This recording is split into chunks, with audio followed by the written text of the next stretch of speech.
Security and Assurance Presentation for RJF Publishing by Mary Jflowers. Today, we are going to talk about cybersecurity. Why do we need it? And what are the types of cyber threats? And what are the safeguards that we can use to combat these threats? First, what exactly is cybersecurity? Cybersecurity refers to a set of techniques used to protect the integrity of network, program, and data from attack, damage, or unauthorized access. The core functionality of cybersecurity involves protecting information and systems from major cyber threats. These cyber threats take many forms. Example, application attacks, malware, ransomware, phishing, and exploit kits. Unfortunately, cyber adversaries have learned to launch automated and sophisticated attacks using these tactics at a lower and lower cost. As a result, keeping pace with cybersecurity strategy and operations can be a challenge, particularly in government and enterprise networks, where in their most disrupted form, cyber threats often take aim at secret, political, military, or infrastructural assets of a nation or its people. You will ask, why do we need cybersecurity? Let me show you why. Cable channel's most popular assets targeted. Hit shows like Game of Thrones and Ballers. Now hackers calling themselves Mr. Smith releasing this ransom message along with emails from an HBO executive. The cyber thieves demanding millions, claiming to have damaging information and several new script summaries. Hollywood is absolutely on edge about this. I talk to executives across the board who say that this is the worst case scenario. They're flashing back to the Sony hack and all of the damage that was done. The Hollywood Reporter received the documents by email. It comes nearly 3 years after cyber crooks released embarrassing emails, personal information, even the salaries of thousands of Sony employees.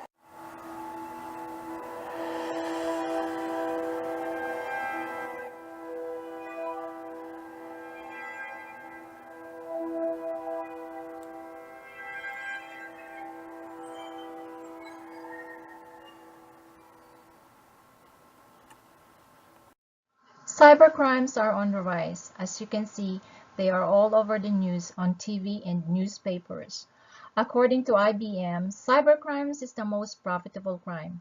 Annual cost of cybercrime on a global economy amounts to a whopping $445 billion. Hackers attack every 39 seconds. 1 in 3 Americans hacked in the past year.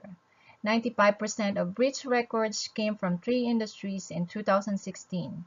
They are government, retail, and technology.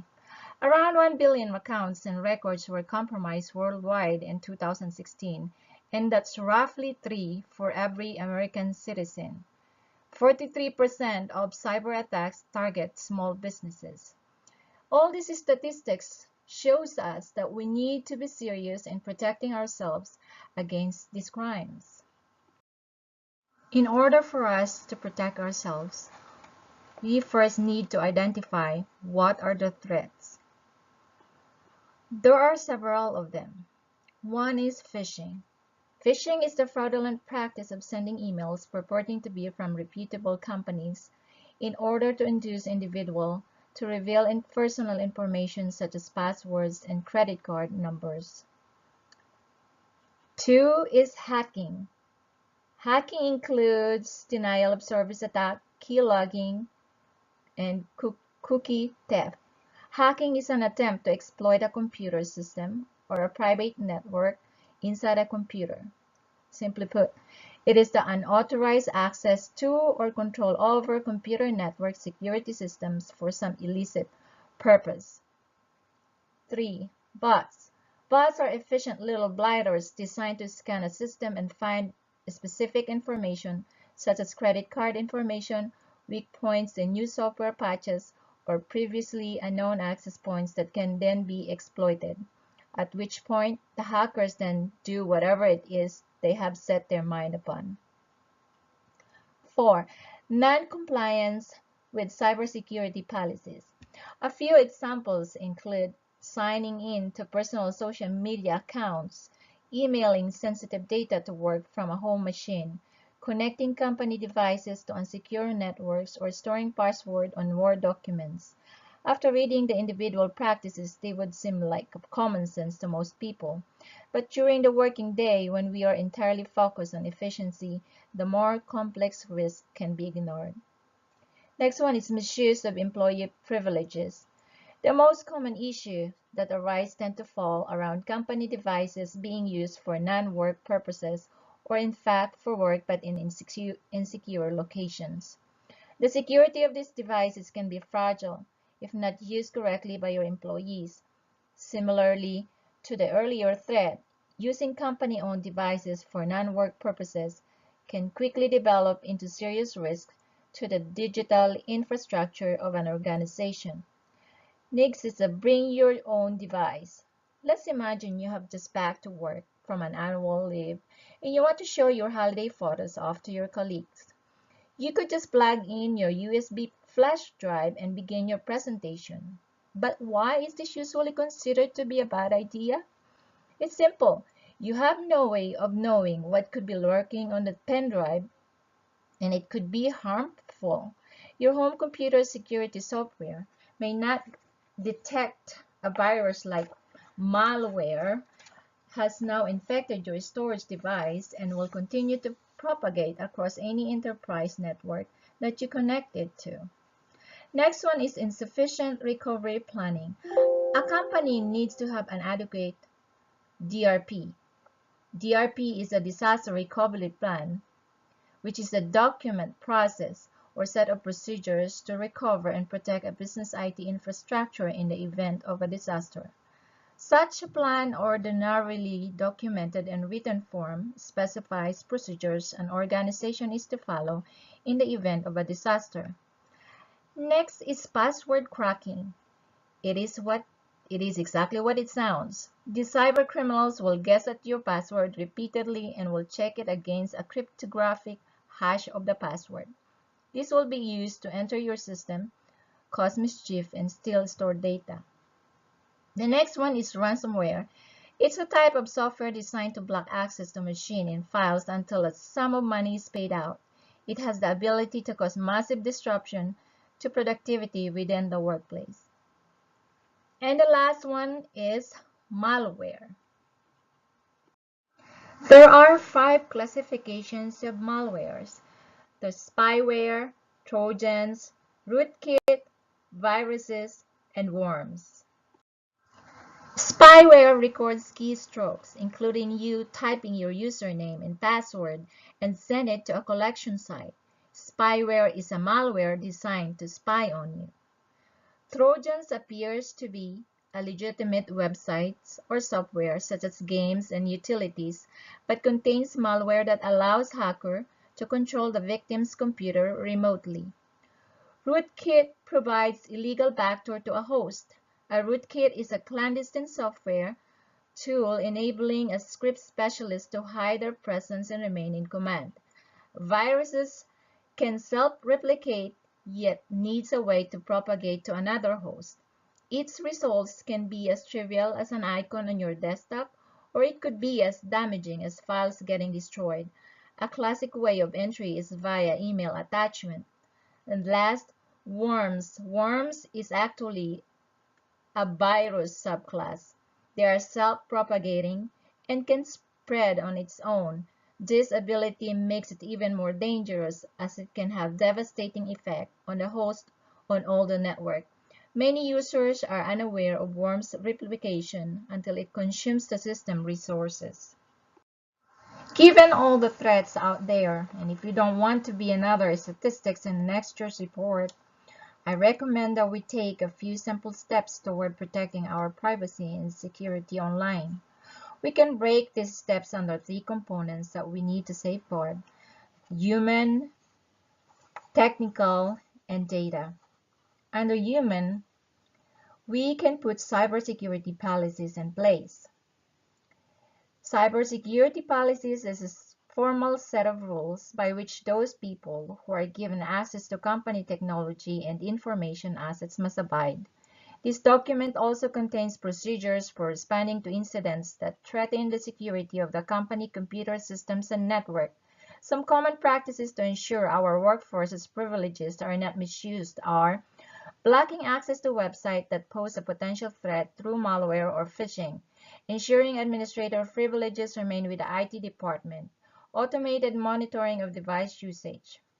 Most often, this is also done with an alert system should certain activities be attempted. Number 2, put in place bring your own device policies.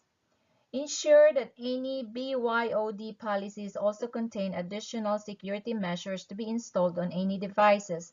This does allow protection for the personal usage of the device, but most importantly, increases the security of company-operated applications and software. Third, spam filter and a good dose of common sense to prevent phishing. Besides a good spam filter, there's not much protection against phishing attempts. We just have to know how to spot them. Don't open links or attachments in unsolicited emails or text messages.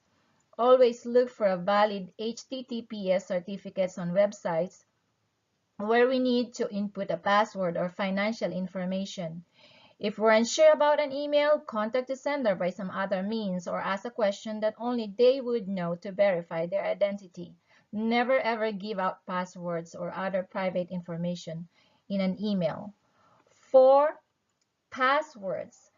Use strong, unique passwords. Give everyone access to a password generator to create random, unique passwords for each of our accounts, or we can advise everyone to use a password manager so that they don't have to memorize them or write them down. If we don't want to go that route, at least require the use of combination of upper and lowercase letters, numbers, and symbols. Never use the same password across all of our accounts. Never use our personal details that a hacker could figure out. Good passwords will go a long way in protecting our accounts. Technical safeguards includes the use of virtual private network. A VPN encrypts all of our internet traffic and routes it through a remote server in a location of our own choosing. Commercial VPNs are typically paid subscription services that we can use by installing an app on our device. And second, secure browser extensions. Our web browser is the window through which you see the internet, and it can do a lot of things, but it's also vulnerable to a number of attacks and exploits. A few browser extensions can help protect our privacy and improve security online. Here is a short list of browser extensions we recommend: HTTPS Everywhere, Disconnect or Privacy Badger, AdBlock Plus, NoScript or ScriptSafe. 3. Firewall. A firewall is an essential defense against unsolicited internet traffic coming or going from our computer. Firewalls are installed on almost all modern operating systems and NAT firewalls on most routers. Keep them turned on and be selective about programs we allow to phone home through the firewall. And the data safeguards are antivirus. Turn on our antivirus. There's a good chance our computer already has antivirus software built in. If it doesn't, or we think it's insufficient, there are plenty of free and paid antivirus programs to avail of. Modern antivirus programs typically have two methods of finding and removing malware from the system. The first is a simple system scan, in which the antivirus will sift through every file on our computer to look for, quarantine, and remove malware. The second is real-time scanning, in which running processes and downloaded files are scanned as they appear on our computer and flagged accordingly. Second is security updates. Don't ignore security updates. Even though they can bring annoying, not updating our software not only endangers our device, but everyone on our network. Once a security update has been issued, hackers will deliberately target the software and users who ignore the security update. So always update as soon as is practical. The last one is disaster recovery planning. The migration from centralized mainframe computers to distributed client-server system has created a concern on data security. If a disaster occurs to the organization that destroys a server or the entire network, a company may not be able to recover from the loss. Developing an effective disaster recovery plan will help an organization protect them from data loss.